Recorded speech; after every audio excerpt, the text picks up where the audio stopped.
കേരളത്തിൽ മൊത്തം ചർച്ചകളാണ്. ആര് വരും? ന്യൂസ് ചാനൽ 24x സാറ്റലൈറ്റ് ചാനലുകൾ മൊത്തം വീഡിയോ വരുമോ, കേസ് വരുമോ, RC വരുമോ എന്നുള്ള ചർച്ചകളാണ്. എല്ലാവരെയും ഓരോരുത്തരായിട്ട് ഇങ്ങനെ ഹൈക്കമാൻഡ് ഇങ്ങനെ വിളിപ്പിച്ചുകൊണ്ടിരിക്കുകയാണ്. ഇതിപ്പോൾ എന്നിട്ട് ഇൻ്റർവ്യൂക്ക് വിളിക്കണ മാതിരിയാണ്. അങ്ങനെ RC പോയി, KC പോയി, BD പോയി, എന്നിട്ടും ഒരു തീരുമാനമാക്കാൻ പറ്റുന്നില്ല. ഇപ്പോൾ അതാ KPCC ഭാരവാഹികൾ മൊത്തം ഡൽഹിക്ക് വിളിപ്പിച്ചിട്ടുണ്ട്. ഞാനതല്ല ആലോചിക്കുന്നത്, ഏകദേശം നോർത്ത് ഇന്ത്യയിലെ എല്ലാ സ്റ്റേറ്റും ഭരിക്കുന്നത് BJP ആണ്. പിന്നെ ഇവർക്ക് ഇതിന് മാത്രം എന്താണ് പണി?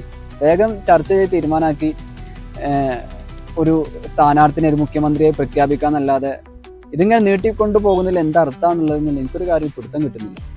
ഇനിയിപ്പോൾ ഇത് കഴിഞ്ഞിട്ട് ഇനി വേറെ ഏതെങ്കിലും ഏജൻസീസ് വന്നിവിടെ പഠനം നടത്തിയിട്ടുള്ള റിപ്പോർട്ട് വേറെ കൊടുക്കാണ്ടോന്ന് അറിയില്ല. കാരണം CID ഒക്കെ വരുന്നുണ്ടെന്നാണ് കേട്ടത്.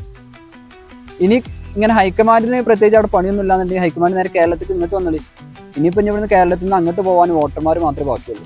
കേരളത്തിൽ ഇങ്ങോട്ട് വന്നിട്ട് ഇവിടെ നിന്നാണ് തീരുമാനമാക്കുകയാണെന്നുണ്ടെങ്കിൽ ഈ യാത്രാക്കൂലിയും സമയനഷ്ടവും ദൂരനഷ്ടവും ഇതൊക്കെ മലയാളികൾ ഇങ്ങനെ പൈസ കൊടുത്ത് മലയാളികളുടെ ജനങ്ങളുടെയും ടാക്സ് എടുത്തിട്ടാണല്ലോ ഈ യാത്രാ ചെലവൊക്കെ നടക്കുന്നത്. എനിവേ അനുഭവിക്കാന്നല്ലാതെ വേറെ നിർവാഹമൊന്നുമില്ല. ഇതിലും ബെറ്റർ നമ്മുടെ പിണറായി വിജയനായിരുന്നു. അതാണെന്നുണ്ടെങ്കിൽ ഇത്ര കലിപ്പൊന്നും ഉണ്ടായിരുന്നില്ല. കാരണം അയാളാണ് പറഞ്ഞത് ഞാനാണ് മുഖ്യമന്ത്രി എന്നാൽ നീ എങ്ങനെയാണോ മുഖ്യമന്ത്രി ആവാമെന്ന് ചോദിക്കാൻ വേറെ ആരും ഇല്ലാത്തതുകൊണ്ട് നല്ല സുഖമായിരുന്നു. ഏതായാലും അനുഭവിക്കാന്നല്ലാതെ ഇതിൽ വേറെ ഒന്നും പറയാനില്ല. ഇനി ഇന്ന് തീരുമാനമാവും എന്നുള്ള കാര്യത്തിൽ എനിക്ക് സംശയമുണ്ട്. ഇന്ന് തീരുമാനമാവും, നാളെ വരും, മറ്റന്നാൾ വരും എന്നൊക്കെ കഴിഞ്ഞ 2 ആഴ്ചയായിട്ട് നേതാക്കന്മാർ ഇങ്ങനെ പറഞ്ഞുകൊണ്ടിരിക്കുന്നു. ഏതായാലും അനുഭവിക്കന്നെ. ഏതായാലും പെട്ടത് സ്ഥാനാർത്ഥികളാണ്. അവർക്കാണെങ്കിൽ ഒരു MLA ആയി ഒരു ആദ്യമായിട്ട് MLA ആവുന്ന കുറേ ആൾക്കാർ ഈ കോഴിക്കോടും വയനാടൊക്കെ ഉണ്ട്.